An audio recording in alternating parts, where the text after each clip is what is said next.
Thank you for the very kind introduction. Thank you all for being here. It's really a pleasure to be here. So I just realized yesterday I was in UW-Madison. So I've, in 2 days, been to UWash, RUW. I've been to the other UW, and now I'm at Wash U. So I'm hitting every possible permutation in the country. So really great to be here, and I'm very excited to tell you about the work we're doing, again, in data-driven discovery of complex systems. And I'm going to give you just kind of an overview of what's happening in my lab and with my collaborators. This will be a lot more fun if you ask me questions in the middle. Just feel free to interrupt. I have no end to my talk. So I also, I can stop at any point. We can go in different directions. Whatever you're interested in, I'm interested in. Okay. So before starting, I want to acknowledge just a few of my collaborators and colleagues and students on this.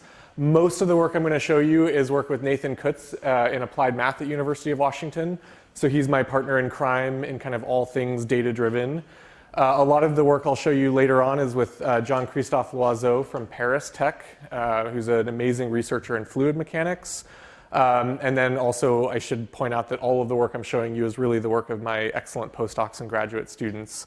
One of them, Sam Rudy, I don't know if he looks familiar, but he was actually an undergrad here a while back. And he is just finishing up his PhD working with Nathan and me now. He got an NSF postdoc fellowship to go to MIT in a couple of months. He's doing great. So I just wanted to kind of celebrate Sam, who is an alum of here. And I'll point out some of his excellent work towards the later half of the talk. OK, so I like showing this movie. In fact, I've been showing this movie for longer than I would like to admit. And I'm going to keep showing this movie until we, as a community of engineers, can get even close to replicating this kind of robust control performance on this kind of a size and scale platform. Okay? So in other words, for the rest of my career, I'm going to be showing this movie. The reason I like to show this is because I think that this exemplifies a lot of how we think about modeling, controlling, interacting with complex systems. So I'm just going to give you a little overview of kind of some of the interesting features I think of when I watch this movie. So we see this eagle interacting with an extremely complex, unsteady, turbulent gust field. You can almost feel the free stream turbulence, and you can almost feel how it's interacting with these fluid coherent structures to generate its forces and moments, in this case so that it can gently land on a rock in this high wind condition. So the eagle does this with incredible robustness, incredible performance. It can do this in heavy rain. It can do this after eating a meal that's half of its own body weight. It can do this after losing feathers or suffering relatively gross bodily harm. So it's extremely robust to uncertainties, disturbances. And to date, this is the remarkable thing, to date, there's no evidence that this eagle has any understanding of the Navier-Stokes equations. There's no evidence that no Ph.D.s have ever been given to eagles. It does not have access to full three-dimensional wake measurements. It doesn't have PIV. It doesn't have DNS. Okay, so what does it have? It has sensors distributed through its feathers on its wings and tail. It has an exquisite visual and inertial guidance system. And it has its own experience and the experience of its ancestors to draw upon. Okay? So if we were going to interact with this system, if we were going to try to model this and simulate this using first principles, first of all, I would argue we can't. Our collective abilities fall short of being able to model this system. Maybe I can model the fluid flow. Maybe. I can grid up this turbulence into 1 billion grid cells, and I can simulate this 1 billion degree of freedom differential equation. Maybe. But that is not taking into account the compliant structure of the wing and the feathers and the multi-scale aspects of this fluid structure interaction, let alone the neuromuscular control systems that this eagle is using to interact with this flow. So this is an extremely complex multi-scale system. Why do we think that the eagle is able to enact such excellent control without supercomputing, without full sensing of the wake, without the equations of motion? Any thoughts?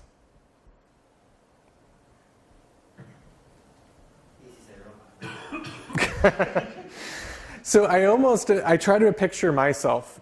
I mean, you can almost imagine if you were the eagle, you could almost feel.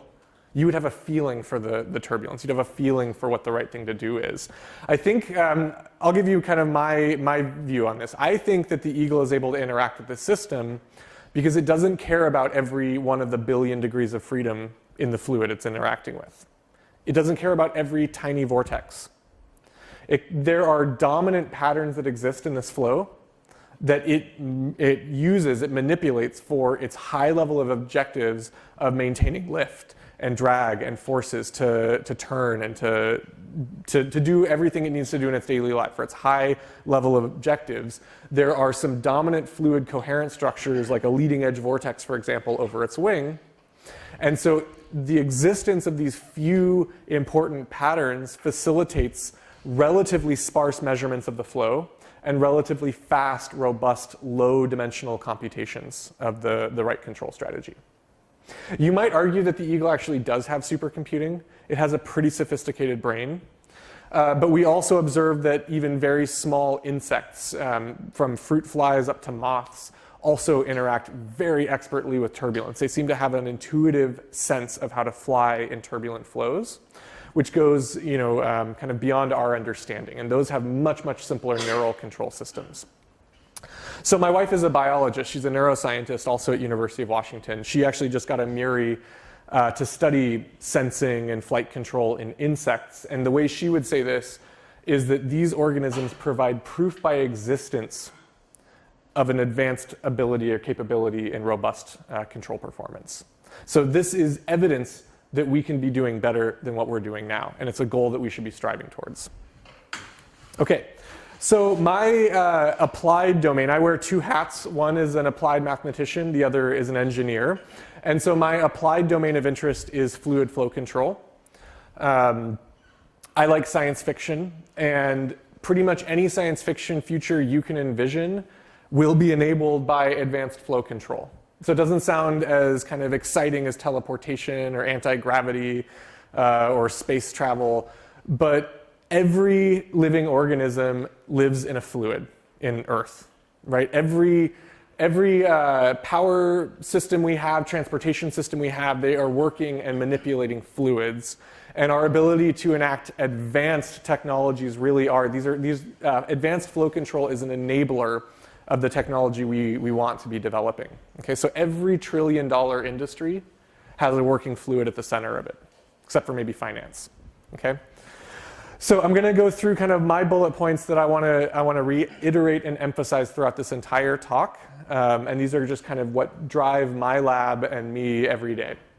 So the first point, I guess what we like to do is think about what is the textbook way of modeling and controlling systems, and what is wrong with kind of the textbook way of modeling and controlling systems. That should be our starting point, is where is the foundation weak, and let's try to build there, okay? And I think one of the most glaring weaknesses in modeling is usually when you open your textbook and you want to control a system, you have a model, or you have the first principles, you have the governing equations, a Hamiltonian or F equals ma. You can write down the equations for a pendulum on a cart, and then you can control it and you can analyze it. But in many of the complex systems of interest today, the equations are unknown. And so I'm going to talk a lot about fluid flows, but you can swap this out for any system of interest to you as long as it's dynamic. The brain, high-dimensional, multi-scale, very nonlinear, you want to control it. Maybe you want to control it, I want to control it. Epidemiology, the disease spread over a continent. This is high-dimensional, multi-scale, multi-agent, you want to be able to control or intervene.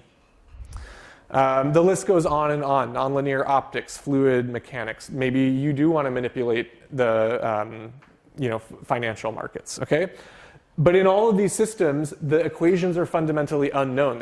We can't agree on constitutive equations for the climate, or for the brain, or for disease. Even in systems like turbulence, where we can agree, we actually have pretty good models in the Navier-Stokes equations. These models are very, very cumbersome and somehow intractable for the kinds of engineering analysis and design and control we want to do in real time. So we don't think that the moth is starting from Navier-Stokes and doing model reduction and developing a controller. At least that doesn't seem plausible. So we want to kind of bypass the very, very expensive first principles models. The other key driving feature that keeps us, waking up early and getting excited about these problems is nonlinearity. So nonlinearity is what's going to keep all of you young people in business for the rest of your careers. If it wasn't for nonlinearity, we would be much more obsolete. You know this. If you have a linear system, it's completely characterized. You know the future state. You can predict, arbitrarily long. You can bound your uncertainty. You can do almost anything. Control becomes like a one-line MATLAB command for linear systems. And so almost all of the challenges that we face in the real world are because of nonlinearity. And even a small amount of nonlinearity means that you lose generic solutions and you have to start building tailored solutions for those particular types of nonlinearity. Very, very challenging, okay? And so one thing I'm going to talk about are new ways of discovering coordinate transformations so that your nonlinear systems look more simple. Okay, this is almost all of the history of mathematical physics is centered around this idea of finding coordinate transformations where your system becomes simpler. The Fourier transform. Fourier developed the Fourier transform to diagonalize the heat equation. Okay, the most useful transform I can think of was developed specifically to turn a dynamical system into a simpler form where it was, had nice properties, diagonal, decoupled. Okay, and that's what we're going to talk about, are advanced kind of modern methods of developing these coordinate transformations in a more tailored and data-driven way. Okay, and so our approach in my lab, what we do if I'm going to pigeonhole us, what we do is we apply modern techniques in data-driven optimization and machine learning to solve canonically challenging engineering problems in dynamical systems modeling and control. That's what we do. And a couple of key points. We learn physics. So remember, we don't have equations. So what we want to do is discover these equations. We want to discover first principles and governing principles and equations of motion from data. And we put an incredible premium on models that are both interpretable and generalizable. So interpretable means, if you think of like a neural network, this is kind of an over-parameterized black box, hard to explain system. You might get great predictions, but you can't explain it to someone. I really want models that are interpretable, where they have few enough terms that you can explain and analyze and understand. I also want these models to generalize. I'm going to train these models on data I've collected, and I want them to be valid in other scenarios that I might not have seen. So if you think about the classic advances in science, like Kepler and Newton, their models generalized to systems they haven't seen. When they wanted to test their model and they looked at new data, it fit. Okay? And that's what we want. We want generalizable models. So F equals MA is kind of the ultimate generalizable model. And neural networks generally are not generalizable unless you take great pains to focus your efforts. So in addition to learning new physics, we also want to respect the physics we know. Usually when I apply these methods to an engineering system, I don't just wear a blindfold. I know I'm dealing with a mechanical system or a fluid system or a nonlinear optics system or a brain system. And we have some idea, there's some prior knowledge. And so what we want to do is bake in as much of that prior knowledge as possible as constraints on the learning. And what I'll show you is that you can get dramatically improved performance when you do this. Okay? I've already mentioned kind of the existence of dominant patterns in high-dimensional systems is what facilitates sparse measurements and efficient computations. And the last point I want to make, and I actually add this point, when I'm talking to people at Boeing, like, technical managers. Oftentimes, people see machine learning as a magic wand. It's like Harry Potter. You want a solution, you've got a problem, I want machine learning to solve it. And that's not exactly how it works. What machine learning is, again, I'm going to pigeonhole, this is an oversimplification. It is a set of techniques for high-dimensional optimization based on data. That's it.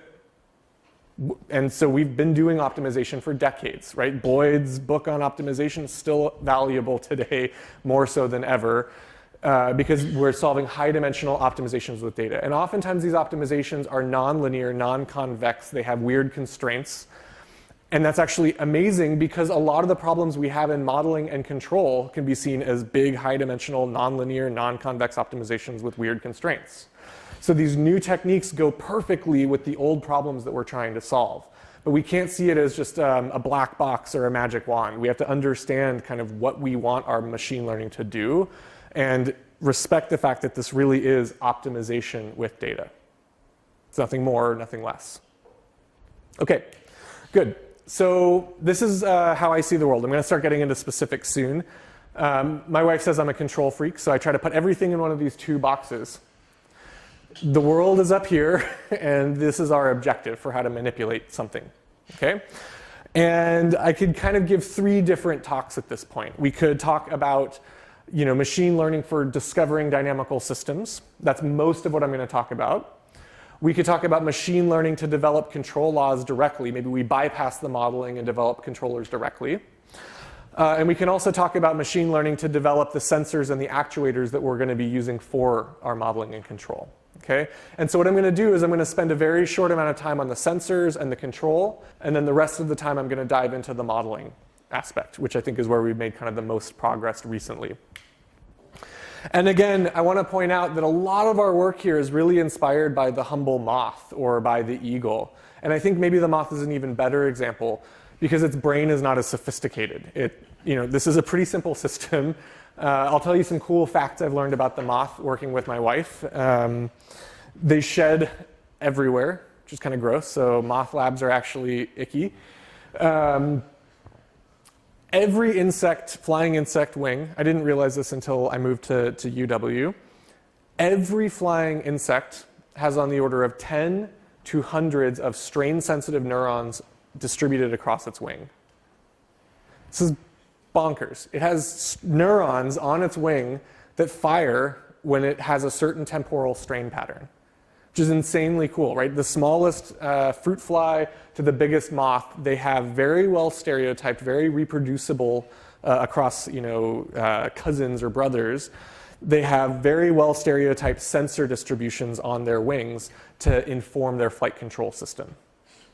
Second interesting fact here about this moth, they have done very, very careful laboratory experiments where they have this moth in a wind tunnel and they hit it with a gust. And what they've observed is that the moth can respond. It can correct for that gust disturbance faster than it takes for the signal to go from its sensors to its brain and back to its muscle. Think about that. You hit this thing with a disturbance, and it corrects before the signal gets to its brain and back to its muscle. So it's just like reflex.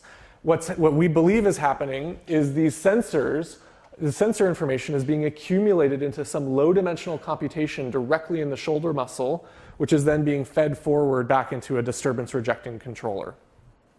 Really cool. Okay, so these insects are able to just basically think in their muscles locally and make these very complex control decisions. That's what we want, okay? So my wife calls this learning on the fly. We need to be learning on the fly. And so we develop, yeah? So I'm curious, based on the Koopman work, where the assumption is that you're having a sampler based on a discrete number of measurements, then that's where you have the dimensional reduction. Is it possible that we can think of the feathers as an extension of the sensor, so it actually has analog sensors, right? So the movement of the feathers, or in this case the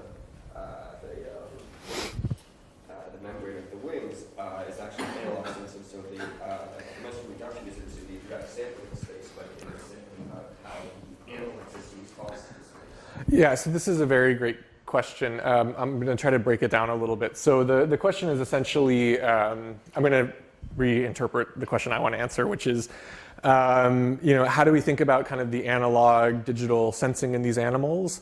And how many of you have heard of Koopman theory? It's basically this thing I was talking about where you find the coordinate transformation where things become simple. We've found that if you take a measurement and then you just time delay that measurement and consider that as your state vector, that very well linearizes your system. And we believe that these spatially distributed sensors for convective flows do the same thing. So that is my strong hypothesis. That's what we're trying to prove in this next year or two.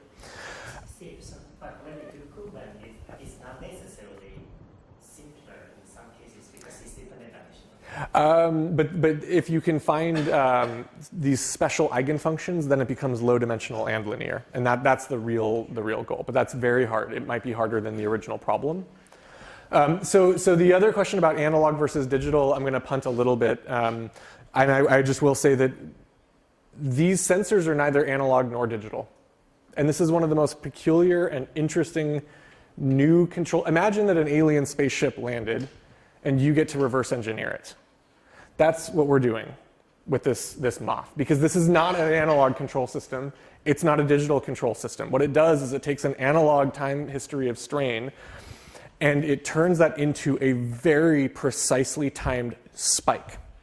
Timed spikes. We have no idea how spike timed control works, but all of us are built on spike timing control, and so is this. It's a completely alien control system. We don't understand the first thing about it. And it's somewhere between analog and digital. It's analog in the time, but it's very, very robustly discretized pulses. So it's a strange... Is it really analog, digital, consider the rate of the wave to actually be an analog sensor and actually the rippling of the wave to be actually part of it? Yeah, but these neural spikes they're consolidated into these, yeah. Well, so that's what I'm saying is that it's neither analog nor digital. It's something we've never seen before. Well, we've never designed before. Okay, so I'm just going to give you little vignettes into sensors and control, and then go to dynamics. So we have taken the reverse engineering perspective here. Why are the sensors where they are? And can we translate that into better engineering sensor placement? It's a very simple statement. It's a very hard problem. And Krithika Manohar, who was a PhD student with Nathan and me, she's now at Caltech, wrote a great review paper on this. So if you're interested in sensor placement and control for dynamical systems, she wrote this nice paper on how do you basically design a few how do you place a few sensors for some objective in control. This was last year in the IEEE Control Systems magazine. And we've applied this to a number of systems with pretty good results. So I'm going to tell this in reverse order, because that's how it always works best. So in a very recent paper, one of my PhD students, Thomas Morin, actually, and this is work with my wife, kind of backed out why and how these placements of sensors could be used to inform flight control in the insect for flight control decisions. And we kind of showed rigorously that without that neural filter, without that nonlinear encoding that turns these into spikes, you wouldn't be able to get good information out of these, but that the spike timing is essential for the control objective here. And Krithika took this sparse wing technology from the moth and translated it into Boeing wings. So, but not for flight control. What she did was she showed that you can dramatically reduce the sensors you need, the measurements you need when you're assembling these aircraft, and dramatically speed up the aircraft manufacturing process. So you might not have known this. Again, I didn't know this until I started working with Boeing a few years ago. Every plane you get on has thousands of custom-made shims holding it together. Let that sink in. You know, shims are what you put under your table because it's wobbly. Every aircraft you get on has about 1,000 to 10,000 custom-made shims holding it together. Don't worry, they're really well made and they're really strong. But the basic idea is that when you build this aircraft, the pieces don't fit together the way you actually expect them to. Okay, there's a cost-performance trade-off in manufacturing.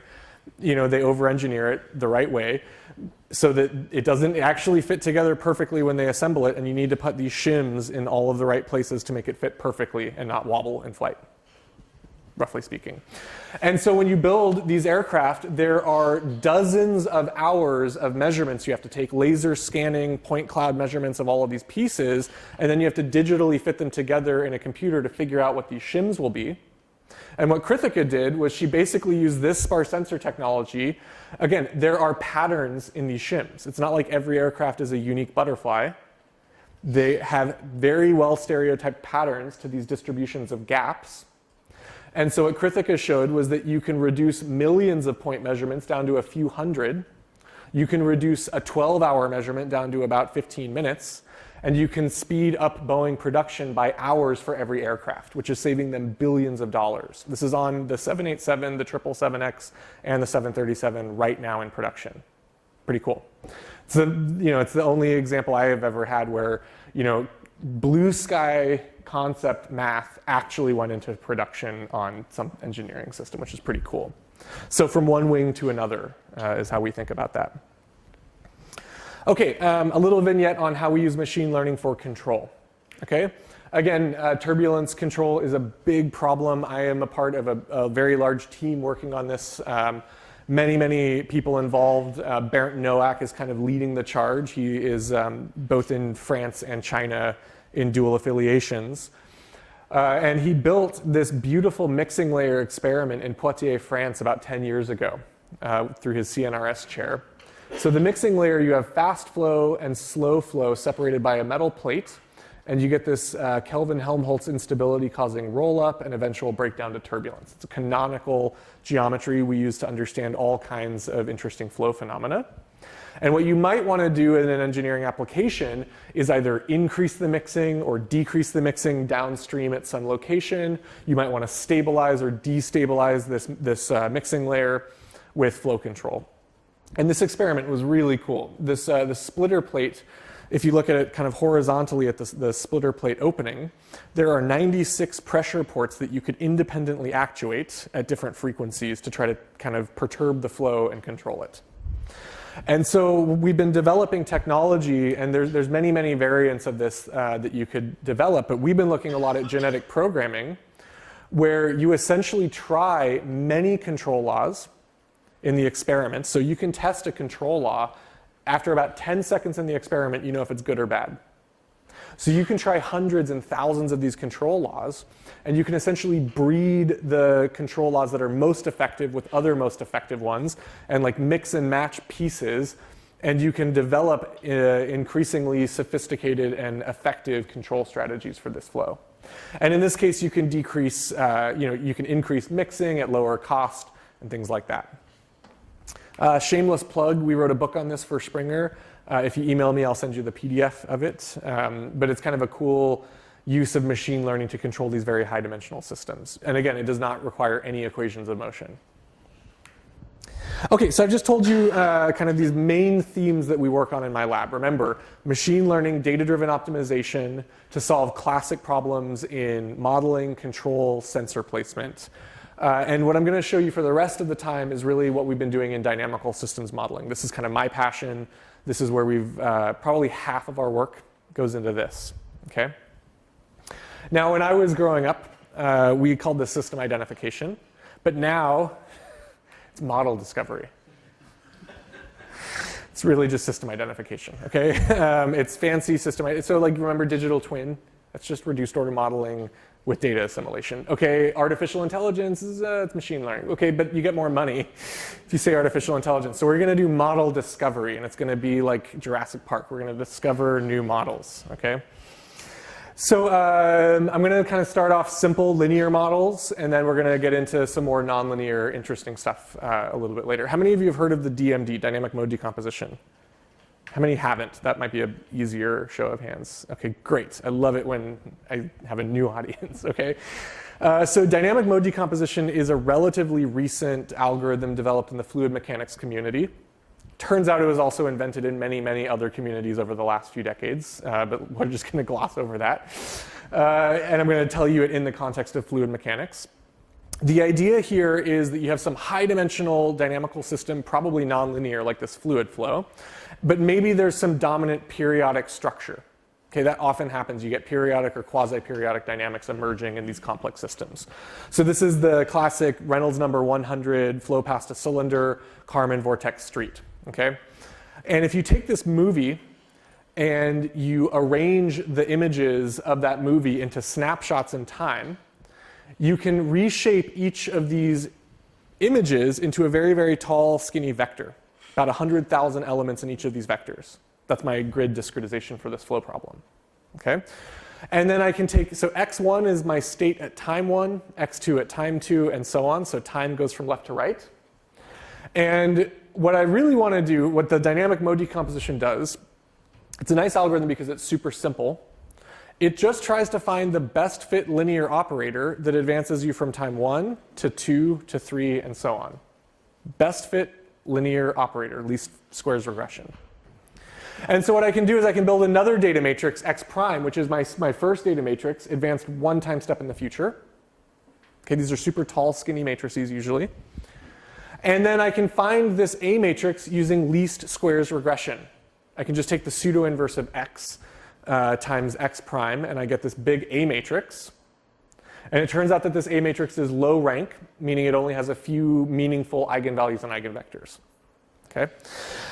There's a few other details I'm glossing over. Remember, if the state of my system was like a million-dimensional state, like a normal fluid flow, then this A matrix would be size million by million. And you don't want to write it down. You don't want to compute its eigenvalues or its eigenvectors. You don't want to work with it. So DMD is really a set of mathematical tricks to find the dominant eigenvalues and eigenvectors of this A matrix without ever actually computing it. It's a lot like kind of Krylov or Arnoldi methods. And so the nice thing is that these eigenvectors, they correspond to an eigenvalue. So that means that it's a coherent structure that has a fixed temporal dynamic. It has one eigenvalue, so it oscillates at a fixed frequency. It might grow, it might decay. But each of those eigenvectors has the shape of a flow field. I can reshape it into a flow field. So it's a fluid coherent structure that has this time dynamics. So it's a spatial temporal decomposition of your flow into a few dominant modes and their very simple time dynamics. And it works beautifully for periodic flows like this. So I stole this shamelessly from my wife. So she makes much better graphics than I do. So the way she explains DMD to her neuroscience colleagues, it's like principal components analysis in space and Fourier transform in time have a kid. And so it's kind of, let that sink in. I mean, these are the two biggest algorithms that we use every day, right? Principal components in space has transformed dimensionality reduction. Fourier transform in time, it's like the bread and butter of what we do in engineering. So that's essentially what this method does, is it's principal components in space, Fourier transform in time. I want low dimensional coherent structures that have fixed simple time dynamics. Okay. And in general, it works pretty well for these periodic systems. Okay, sorry, shameless plug. We wrote a book on this. It was a Siam bestseller, so we sold 10 copies.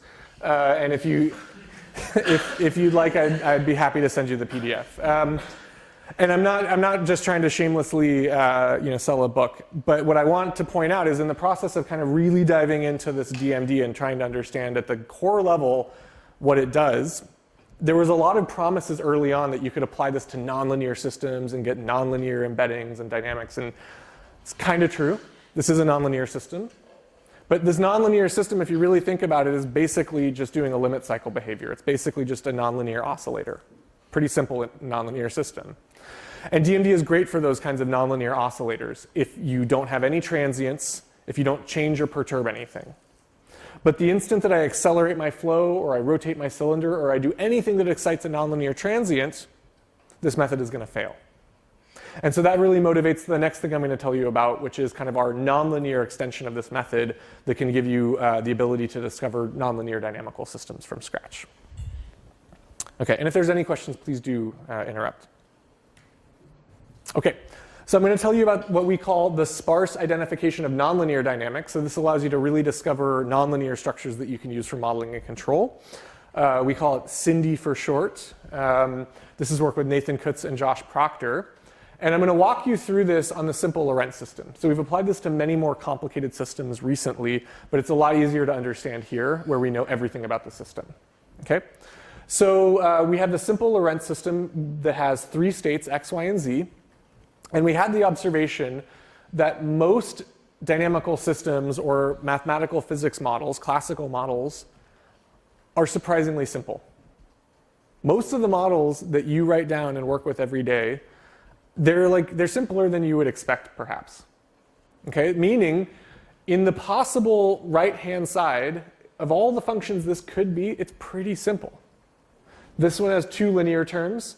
This one has 3 terms where one of them is nonlinear, and this one has 2 terms where one of them is nonlinear. It's pretty simple in the space of right-hand sides. And so when I think there's only a few terms that are active in the dynamics, that gets me thinking of sparsity. It gets me thinking of compressed sensing and sparse regression and sparse optimization, which is one of the greatest advances in the last 20 years of applied math, are these kind of sparse optimization algorithms. So what would dynamic mode decomposition do? Let's say, I'll walk you through what data we have. So let's assume we measure x, y, and z, the state of the system in time. So these columns are time measurements.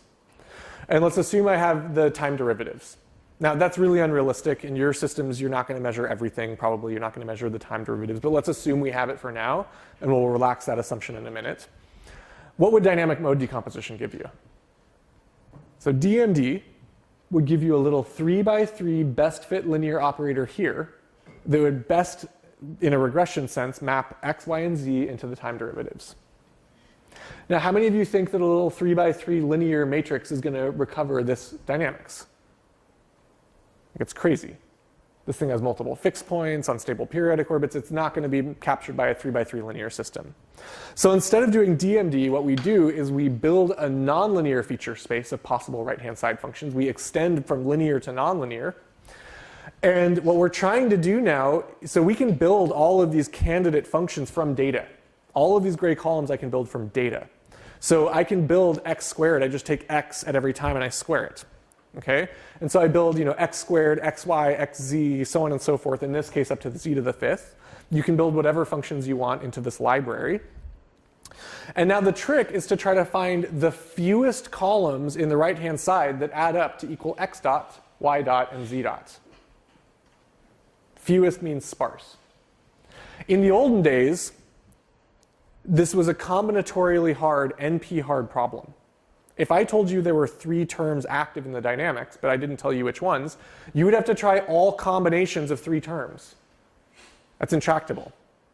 But with these advances in sparse optimization and sparse regression, it turns out now there are very scalable convex kind of machine learning optimizations that allow you to find the fewest terms in this library that add up to x dot, y dot, and z dot.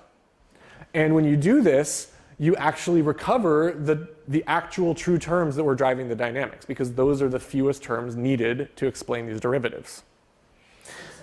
Yes?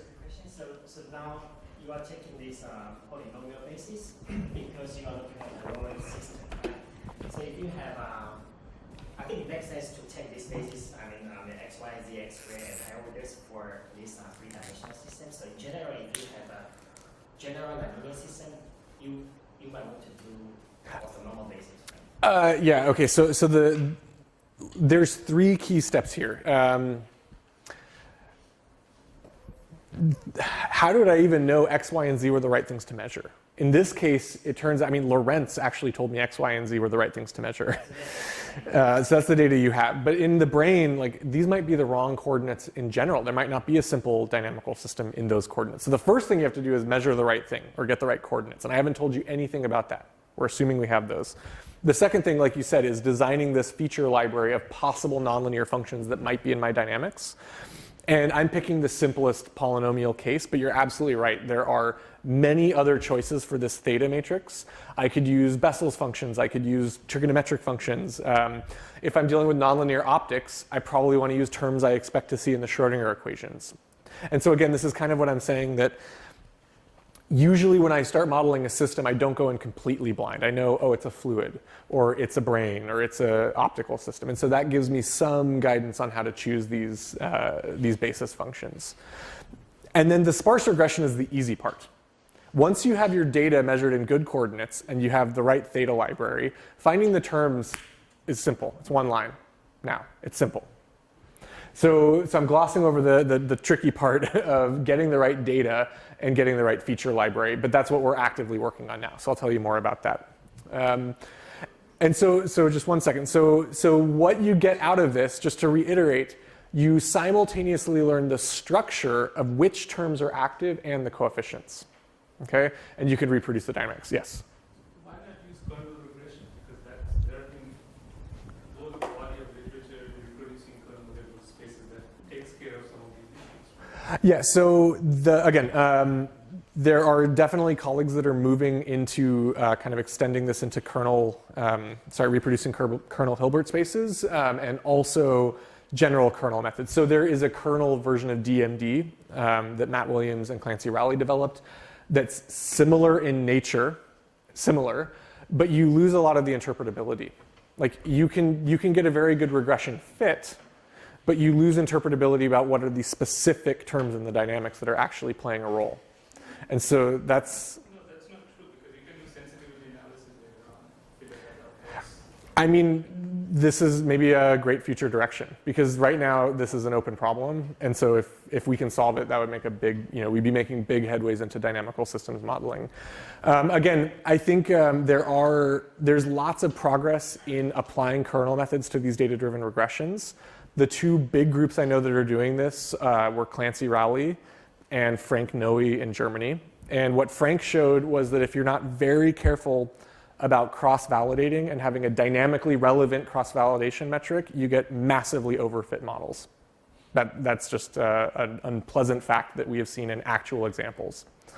But this is an active field of research, and people are making big progress in applying kernel methods. I would very much like to see it in the Cindy framework. So if you have ideas, we should try them.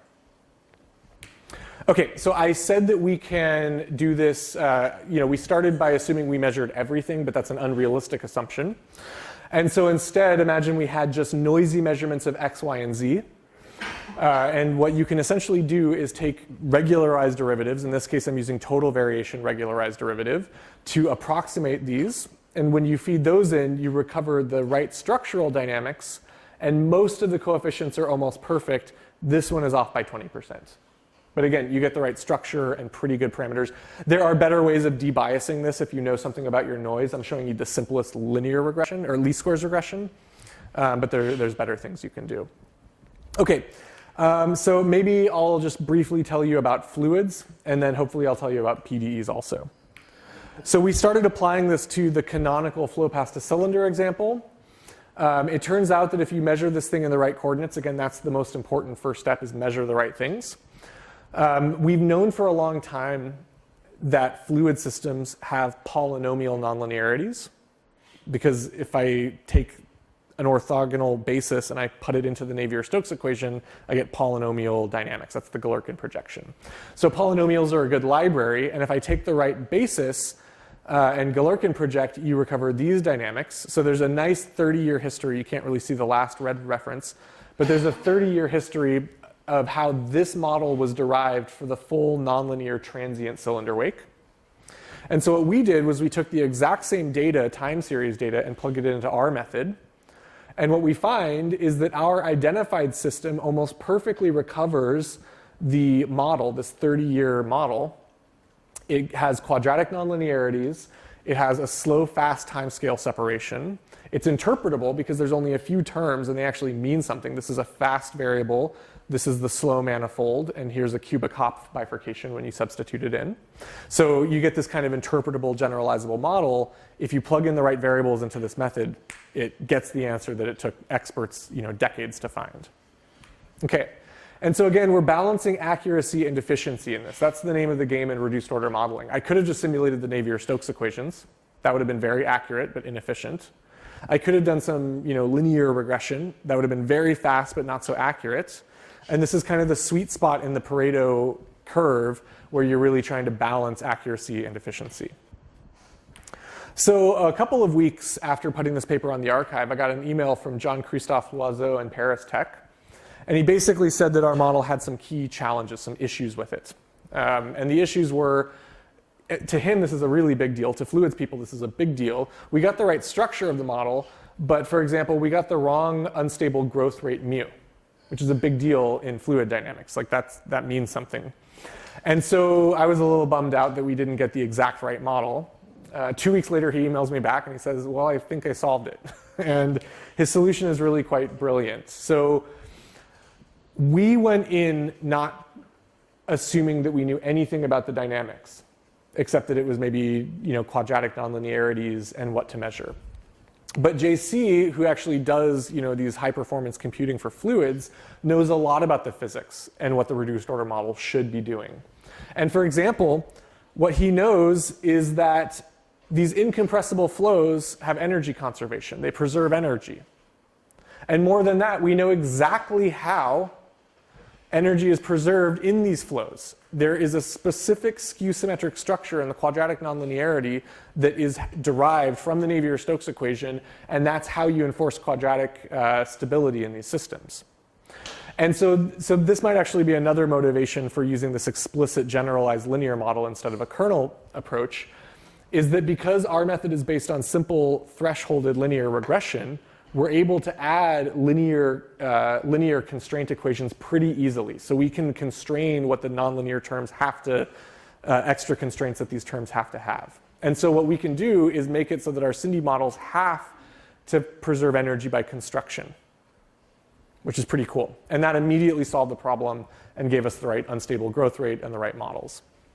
JC also had this nice realization that you can include higher order nonlinearities. So instead of limiting ourselves to quadratic terms, which is what we think the Navier-Stokes equations have, if we give ourselves cubic, quintic, septic, higher order terms, nonic, what you end up getting is, so we essentially are truncating some principal components. We're throwing away some energy and trying to model the dominant coherent structures. And if you give yourselves these higher order terms, you're approximating the effect of these terms you're throwing away, how they act on the dominant high energy terms. So in some sense, it's a very rudimentary closure model for this laminar cylinder wake. Now, of course, that's not necessarily directly useful for turbulence, which is much more complicated, but it is a step in the direction we want to go. We want to understand how the fine scales that we're throwing away impact the coarse scales that we're modeling. And these terms allow you to get closure models for these simple laminar systems. Pretty cool. Okay, I am running out of time, so I'm just going to tell you one last thing, which is PDEs, and I want to show this excellent work of Sam Rudy, who again was from here as an undergrad. What he realized is that everything I've shown you until now has been discovering differential equation models, ODEs, in terms of dominant coherent structures.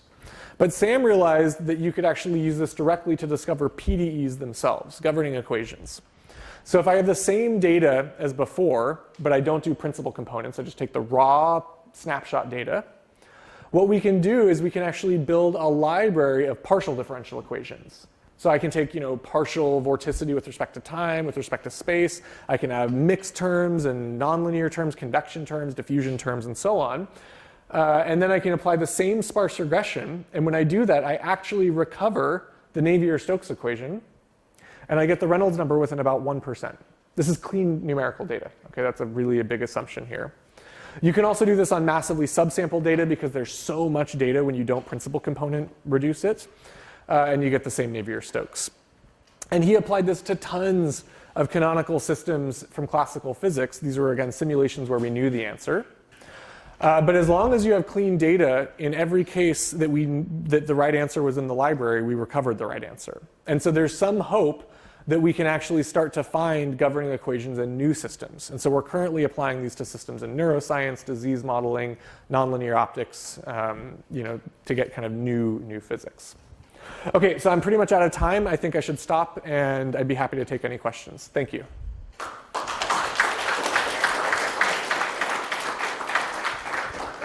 For this very interesting talks, a lot of exciting topics. I think we have time for one or two questions from the audience. So what will happen if you add a little bit of noise? So I'm just curious, how... Yeah, so the Cindy method tends to be more noise robust. The original, if you use regularized derivatives. Okay, so noise is a huge issue, and we think about it all the time. I wake up thinking about noise, I go to sleep thinking about noise, because we want to apply this to real systems, always have noise. And I'll just walk through kind of the state of the art. If you're doing Cindy on noisy data, you can regularize your derivatives, and you can handle decent amounts of noise and still kind of fit trajectories and do Cindy on those. We've seen the ability to handle moderate noise with Cindy. Our colleague Hayden Schaefer at CMU has basically an integral formulation where you integrate both sides in time, and that also handles, that can handle a lot of noise.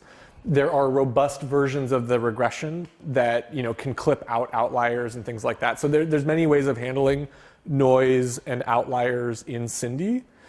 But the rule of thumb is the better the quality of your data, the better the model is going to be, and the faster you can identify it. The PDE find seems to be much more sensitive to noise, presumably because we're actually computing these spatial derivatives, and that's just gruesome when you have noisy data, like computing a fourth. How can you tell the difference between fourth order diffusion and second order diffusion on a noisy system? You really can't. Some of these systems are easier than others. Some of them, the dynamics are more stereotyped and more unique. The reaction diffusion was one of the worst and hardest to identify, presumably because I could write down a dozen systems that give the same dynamics. There's many, many systems that give you these reaction diffusion spiral waves. And so you have to be looking at very subtle features of the shape of the wavefront and things like that to be getting this. And if you add a little noise, it just completely destroys that structure. So there's one issue is the measurement noise, right? But then if you presuming there's a model noise to some degree. So then your system, I don't know whether it will be even Gaussian. I'm not sure. Yeah. So there's a few innovations around this. So let's just take PDE find off the PDE version off the table because this is sensitive to noise. This is only for like clean data. The Cindy method, there are ways of handling process noise. So there's a couple of things you can do. You can put this in a Bayesian framework. You can explicitly put it in a stochastic differential equation framework and start to jointly optimize to identify kind of the forcing distributions and the dynamical system. And that's something we're currently doing. Because if you want to scale from the laminar cylinder flow to turbulence, we're going to have to be handling this kind of structured stochasticity. And so that's actually where we're going right now with Jean-Christophe Loiseau. So we have some ideas for that. They seem to be working, but again, like that's a pretty big challenge. Neil. So you mentioned the number of measurements once. Here you're adding many nonlinear terms. Yes. How does the number of measurements Yeah. increase? So I'm just going to show this figure. It's the same for Cindy and PDE find.